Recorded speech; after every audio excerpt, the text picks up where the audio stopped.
Ryan Little. Morning, Matthew. Morning. The last morning at Las Colinas. It is. Until next time. And what a lovely morning it is yet again. I've not seen one cloud yet in Spain. No, they're lacking, aren't they? There's one. There's one. There's one. It's a Maybe whisper. Because it's early. That is some wispy. That is definitely. Oh, gee, God. You right there, bruh? Yeah, just looking at the clouds. There are a few there. Good morning, cloud. Feel as hot to you this morning? I don't know yet. What are you thinking? Like it's cooler? It said 27 on my weather app. And it's been in the 30s on other Right days? now it's 27 apparently, but So that's hotter, is it not? pretty similar. Similar. So yesterday's question was, how tough do you want to see the US Open? Lots liked it, lots get bored of the annual moaning, and I agree, it's like the same thing every year, isn't it? Yeah. Oh, that's too long, no, that's too old, oh, that's too long, oh. And do you know who's to blame for that? No, the people who report, isn't it? I don't hear the players particularly saying much, it's just media they need something to sell it. They need that thing to sell it. Yeah. You don't hear many reports saying, you know, here we go, it's the 100 and whatever US Open. Let's celebrate another major. This is going to be brilliant. What a great event. Which it always ends up being. How good was Dustin Johnson's win last year? And everyone was whinging and whinging and whinging. Right, shall we? Track me up, bruh. Right, so today's question, do you think Ricky can win? Can he hold on and win, Matthew? That's today's question. Ricky! Post those comments down below, let me know down there. I would love to see him win this, wouldn't you? Well, I'd like Westwood to win it more, but... Yeah, I would actually. Come on, Westy. But it's the question still about Ricky.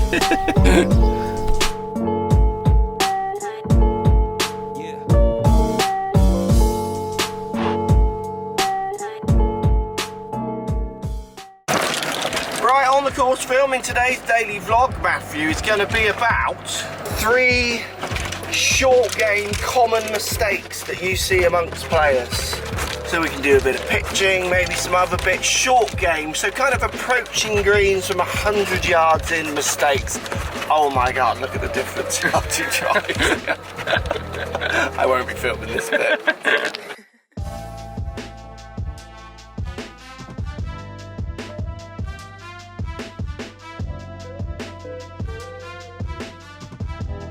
So we're 80 yards out, coach, to this hole here. Pitching. Show me a pitch, 80 yards. Use whatever club you wanted first off. Not a 56. So he's going to use his 58 to start. Yeah. Struck it pretty good. Oh. Carrying 85 yards, launching at 41 degrees. So now do another one with your 52. So are you thinking any different while when you play this? Obviously it's going to go in lower. Yeah, I'm just thinking about controlling my speed basically. Are you going to try and make it go higher or not? No, 80 yards you've got enough speed and spin to get This to stopping. stop basically. Show me. Pretty good again. 81 yards, launching at 36.6 degrees, so 4 to 5 degrees difference in launch. More spin on that one, but obviously strike is playing a massive part. Yep. So I'm going to go 56 as well.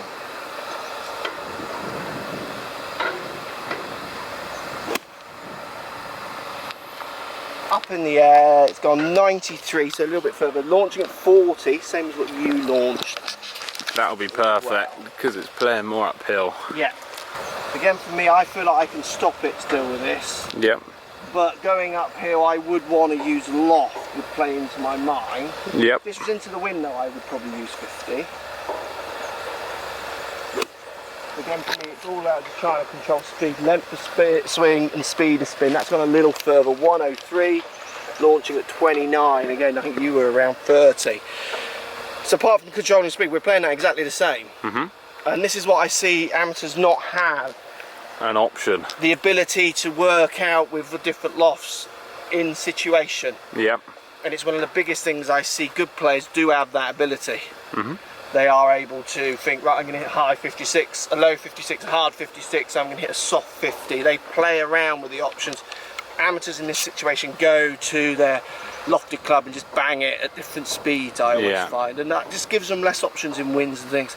Best way of practicing this, on a range where you can mark out things, distances on a range that has good distance with any kind of true balls. And don't hit the club you want to that distance. Yep. And if you get a chance to go on any of your pros launch monitors, great way is to not even just have an open field, no targets, call a number in your head, hit a lofted club that number. Right, 80 yards, I hit my 56, 80 yards, see what it comes out. I'm going to hit my 80 yards. I'm going to hit my 9-iron, 80 yards. That's the best way to practice this, don't you think? I do, yeah, definitely. Little skill games always help improve distance control. Definitely. Distance control around different lofts. Number one issue I see with amateurs when it comes to pitching into greens.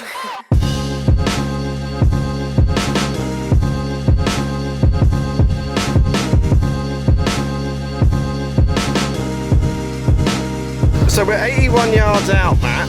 Yeah. How often would you knock it down compared to throw it in the air?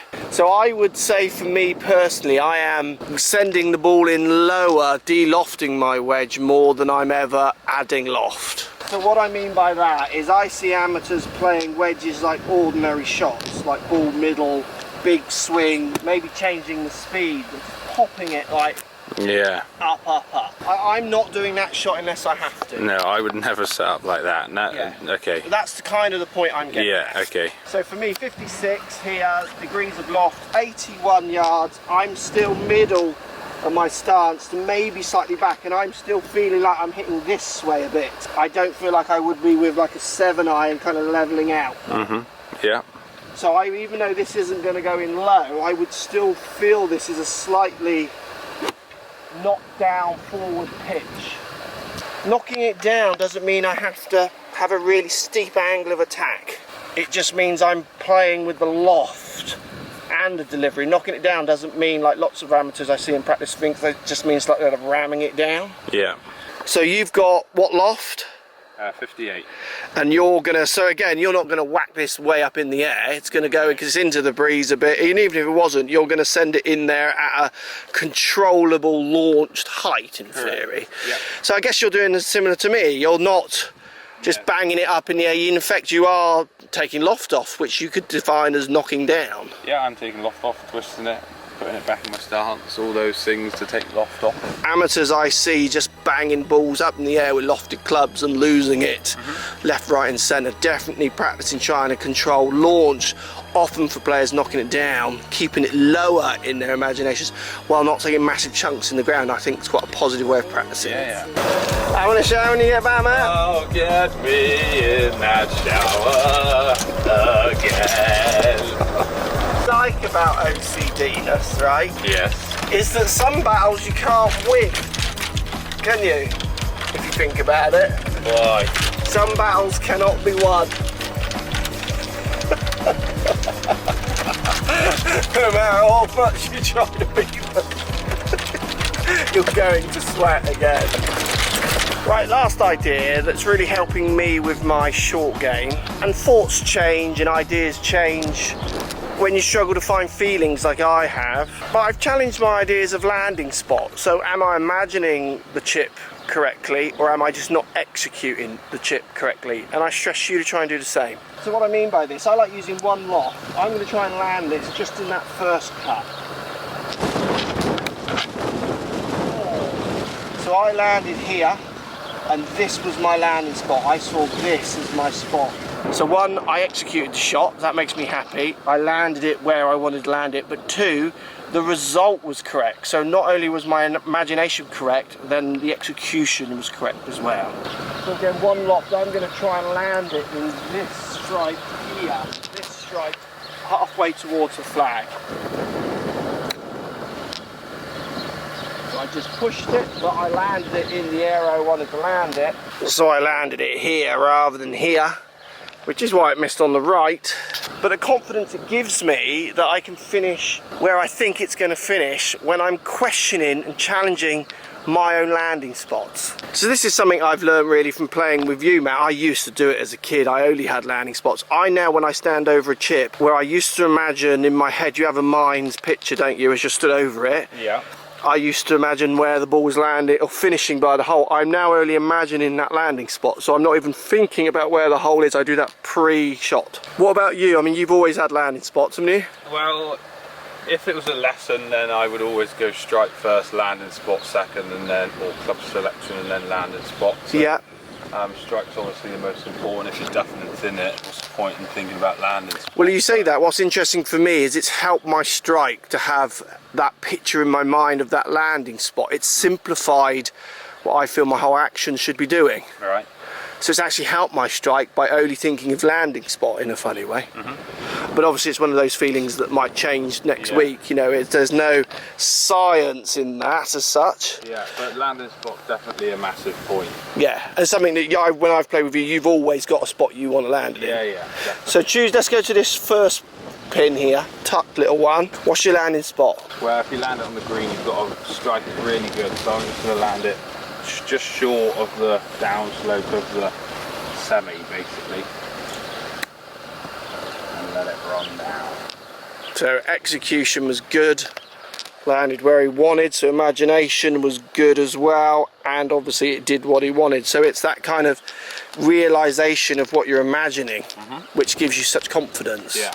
And again, if you were to quiz many of the amateurs that we've played with in our days and times, they haven't got a landing spot. They're just trying to chuck it somewhere by the hole, aren't they? Not be embarrassed by it, miss-hitting one. Yeah, absolutely. So get on the chipping greens, guys, and practice those landing spots. Try and land it on towels and stuff. Is stuff that you've done in the past, isn't it? Yep. And move it around and do it with different lofts. This is a great way of improving short game. Ryan Little.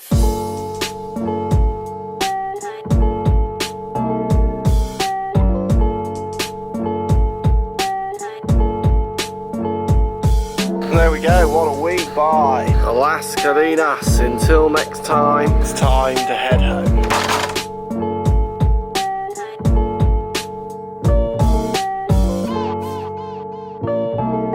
Right, we landed, we're in the UK. Thanks for watching, everybody. See you all Monday. I don't know what's going to happen Monday. I've got a very exciting day and I'm not sure how I'm going to cover it, but have a good weekend. Comments, thumbs up, subscribe, all the normal tricks down there. Very